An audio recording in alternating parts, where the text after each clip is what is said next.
Hello and welcome. My name is Clark and I'm here to present a little teaser of a show I got coming up here on YouTube, which I call How to Write a Song. The idea of the show is that I'm going to write some songs and I'm going to explain how I do it and why I do it and what techniques you can use to try and write songs. Maybe if you're new, we can get you into the fold, or if you're old dog hanging around, maybe we can learn you some new tricks. Right. So let's just start, and I thought a good way to, start in this series and make a little teaser for this series would be to make an intro song to this little series. So we just have like 5 measures here, because we don't need it to be that long. It's just like a little intro theme. And I've put in the key of A minor, and I put it in the meter of 2/4. Now the reason I use that meter is because the quicker the meter, the more tension you create, and tension is really like the key point of an intro theme, because you want it to create tension and be interesting to catch the attention of the listener, and most importantly to get him excited of what's to come. So first off, we need some chords, and I'm gonna use A minor to C major to G major to D major, because that's a very typical progression that you hear in rock all the time. Like, for an example, Imagine Dragons, their song Radioactive uses that progression, and Green Day, their song, Boulevard of Broken Dreams uses that progression. A lot of rock songs, as I clearly can remember, uses that progression. And to end it off, I'm going to go E7 to a D to an A minor. And that's a progression that I've stolen from rock as well, because that it goes way back to like rock and roll with that 12 measured blues progression, stolen from there, and it's basically like the 5th to the 4th to the 1st, the primary chord, or dominant to the subdominant to the tonic, if you work with those terms. And it works really well. It creates tension without sounding too happy-go-lucky, as some progressions sometimes do. So let's just start, and let's start writing a melody. Now, a good way, if you don't really have a melody, you're just trying to write something, would just make an arpeggio, which is, play the notes of the chord, but instead of playing them at the same time, played over time. So like if a singer should sing in A minor, he or she couldn't sing all the notes at the same time. He would do it over time, so we sing each note individually, and together would create the chord.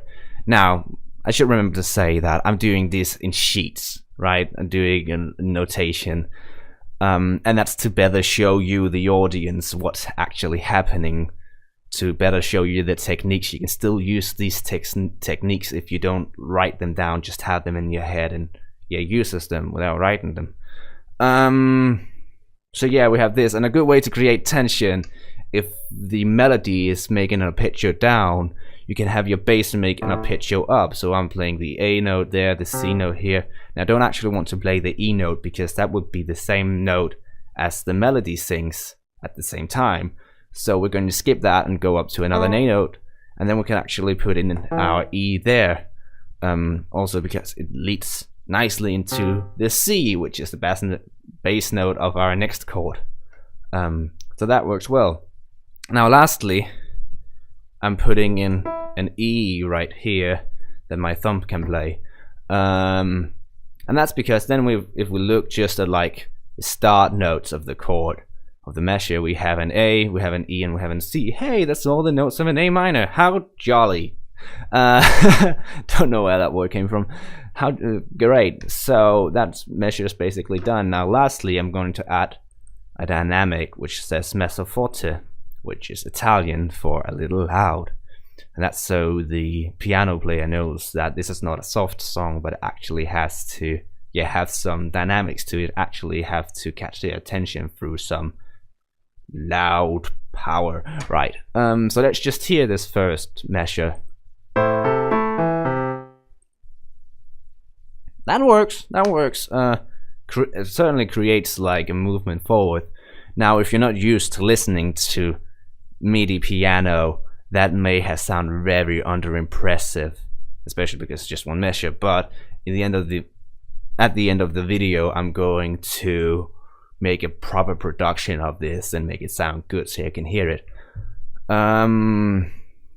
This is just, yeah, like minor steps. So we're moving on to our C here, and what I'm gonna do with this C is I'm going to create syncopations, and actually going to extend those syncopations over to the G. And if you don't know what a syncopation is, it's like an irregularity of rhythm, right? Does that make sense? So instead of having the stresses on 1 and 2, I move it so the stresses is on 1 and 2 and. So like the whole rhythm and feeling of the song is being pushed. And what that does is create great tension. Again, that's the main theme of today. You can, like, everything becomes, yeah, moved, so it like sort of surprises the audience. Even though we've heard it a million times before, apparently we are very easy to surprise. But yeah, take a listen.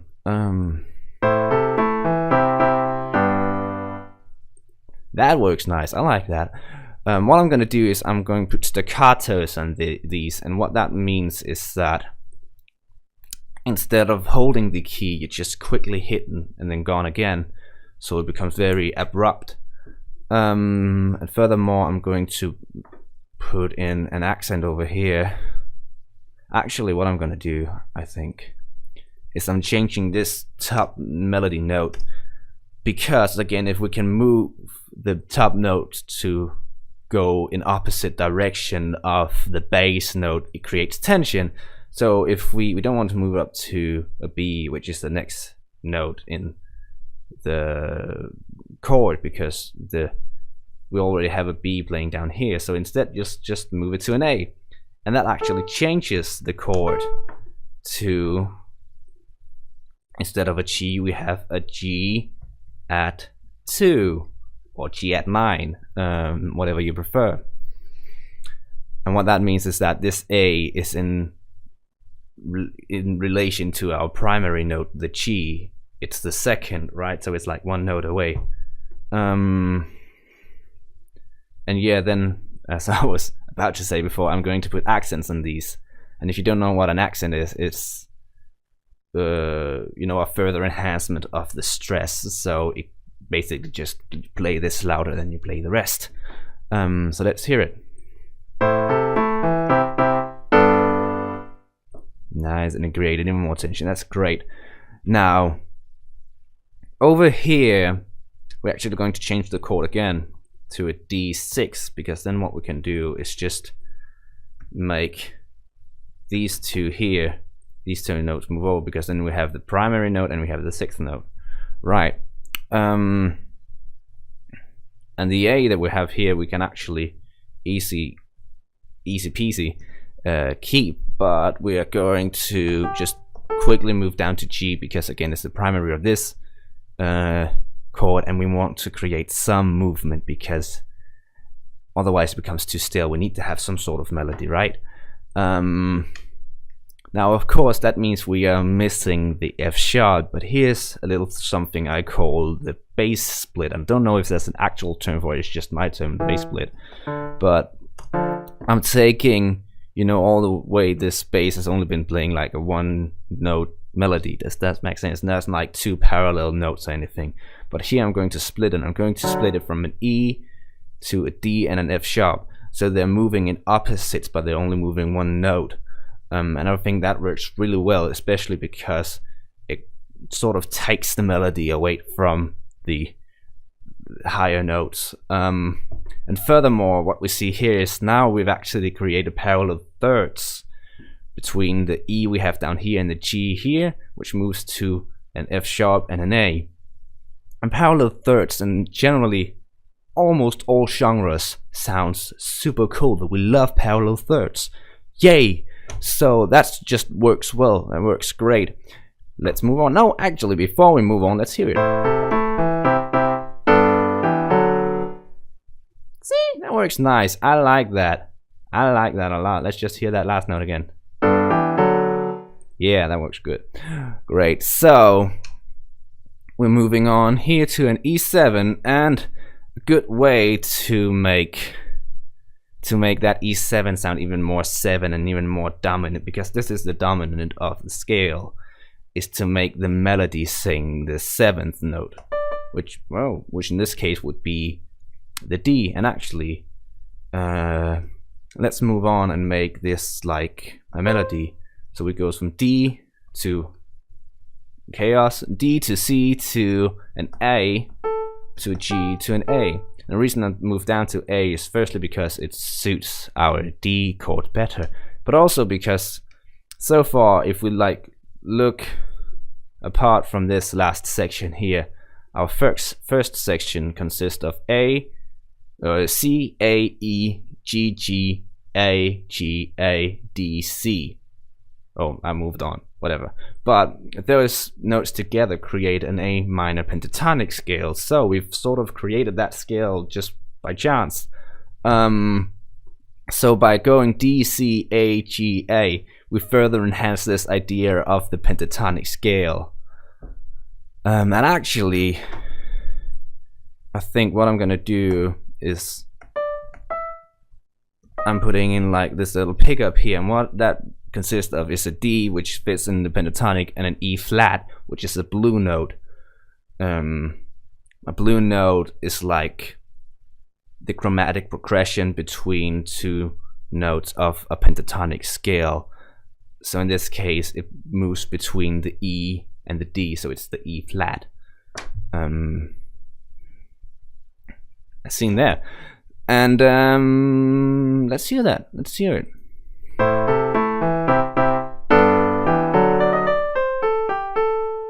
And you see that quick movement up to the blue note and bat, and creates that diddle-doo, great nice sort of jazzy feeling, really.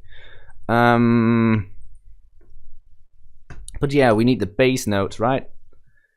So since we've already split the bass, what I'm gonna do is I'm going to make parallel fifths, which is a thing very typical for rock and hard rock and heavy metal and such, and creates that power tension. And then you can see the only notes that we're missing is the G sharp over here and the F sharp. But actually talking about rock and heavy metal, I think I'm going to change this to a D5, which means it's a power chord, right? So it has no third in it, it's only D and A. So we can move this down to, move this down to the D. Great, and then lastly, I'm going to create a crescendo to, tell everybody that, or tell the player, the piano player, that the dynamic increases, it gets louder, and that's again because it creates tension. So let's hear it.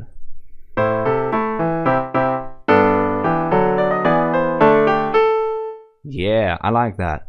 And I actually think it works really well to have that last chord unresolved. So instead of the A minor, I'm going to write NC, which stands for no chord. I'm going to place it correctly, hopefully. So there's no chord on the last measure, it's just that one A note, because then it creates, it creates the tension with the progression, and then it's like left unresolved. So yeah, let's hear it one last time.